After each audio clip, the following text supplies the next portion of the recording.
the collaborations and the international commitments, the geopolitical situations, they're all very important, and they have always been important.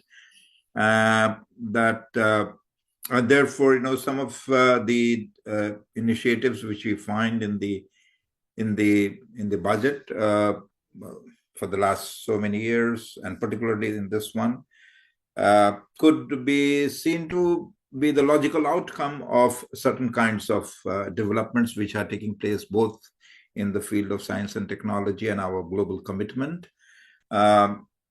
And as you rightly pointed out, the domestic commitment, of course, remains important. And therefore, we have to really, as Milton Santos says, that there are two circuits, the upper circuit and the lower circuit. It's very important to, in fact, join the two circuits so that there is a better flow of energy from one to another. So we'll come back to that. Thank you for your comments, and we move on to Dr. Suresh Reddy for the perspectives from say the non-governmental sector or the private sector, or whichever way. How would he like to look at the budget? Because and what perhaps what more he wanted to see in the budget. Dr. Reddy, you are muted. Yeah, thank you, Professor.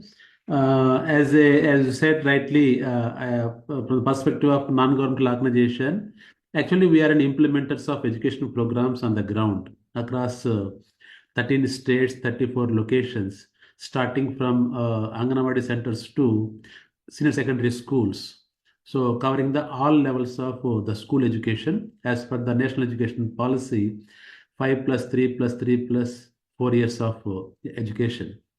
And when I see this budget, as Professor Binod mentioned, that whatever the increase of the budget, if you see the compared to inflation rates, is not actually the increase of the budget, it is the status quo, a maintenance kind of thing. But at the same time, this budget at school education level, it is promoting more of centers of excellence. That is what that my observation.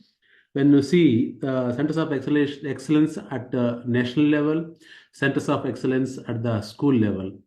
So one such one is that the adult tinkering labs, they mentioned 50,000 ATL labs next 5 years at the rate of 10,000 labs per year.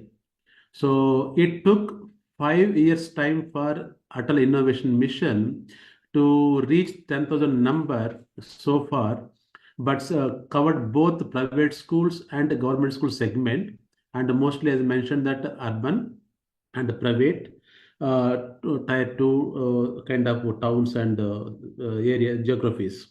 So now it is going to 50,000 ATLs, 10,000 per year. That means a big jump.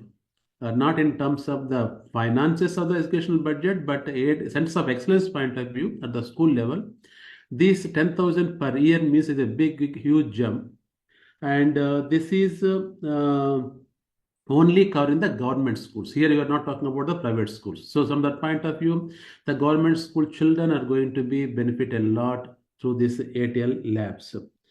At the same time, there is a issue is that when you see the experience, last 5 years experience, setting up of lab is a simplest thing because it is a capital investment. You buy and set up the lab. But if you have to extract the value from it, when you use it, you can extract the value. So most of the things in ATL labs, that the children and educators have to have a background of electronics or mechatronics or computer science or mechanical engineering kind of thing. Then they know how to use this equipment for it in the ATL lab. So far, this ATL model is depending on the mentors from the industries. They can mentor these ATL schools where they can learn. So that mentorship, the ATL, that is partially successful in urban areas, but not in rural areas because there is no physical presence of mentors. They say virtual, and that is not as frequent as kind of thing. And it is not part of school curriculum. It is beyond school curriculum. How to make the children ready for the future, give the opportunity for them the future skills, or it's a maker space. So here the capacity building of the educators is the biggest challenge, that how government is going to be tackle this thing, if any strategy on that. But children compared to educators, they're much more proactive because of the curiosity, and they can trial and error kind of thing. They have curiosity kind of thing. They are much more faster learners, but they need to be handhold how to use these things, develop the prototypes to solve the social problems. This is the observation.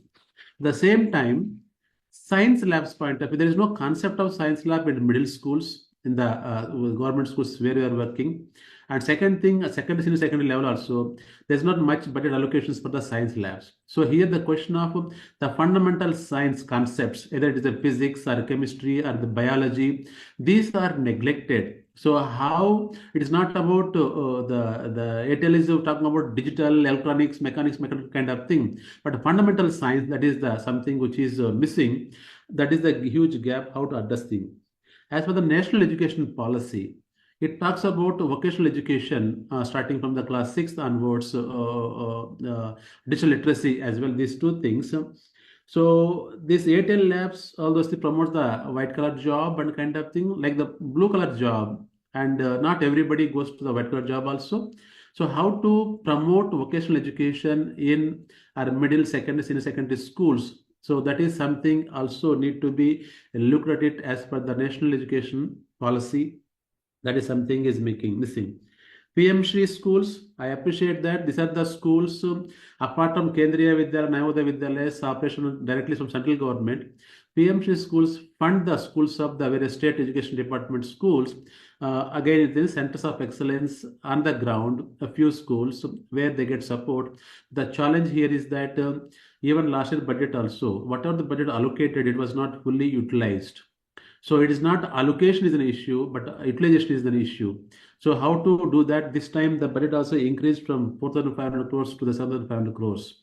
That is, again, you have to see this could be a model for the on the model of PMC. Some of the states started the CM state schools. So this is a kind of promotion of the model schools, and that is one thing happening there.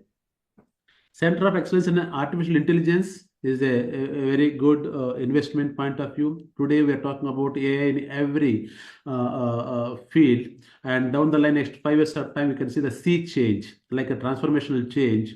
How butterfly transforms to caterpillar transforms to butterfly, like that. There is going to be a huge sea change going to happen in the society. So it's a right investment, Center of Excellence in AI at the central level, but it has to be percolate down to the further at state level and regional level and kind of thing. You see that. And broadband for the school, secondary schools is the universalization of the connectivity. When you talk about any digital based intervention in the school, we have to address five, six things. One is about the infrastructure, the connectivity, the power supply, the capacity building, the monitoring and evaluation. So these are the few things we have to take care of whenever you talk about anything digital intervention in the schools. Here, at least connectivity point of view, the universalization at secondary level, welcoming initiative. At the same time, how to address provide equitable access, providing the infrastructure, which is an affordable infrastructure where children can able to get access, and also maintenance of the quality, bridging the digital divide. So especially rural and urban digital divide, it is there huge there. So how to bridge those things? So this is something we have to the focus.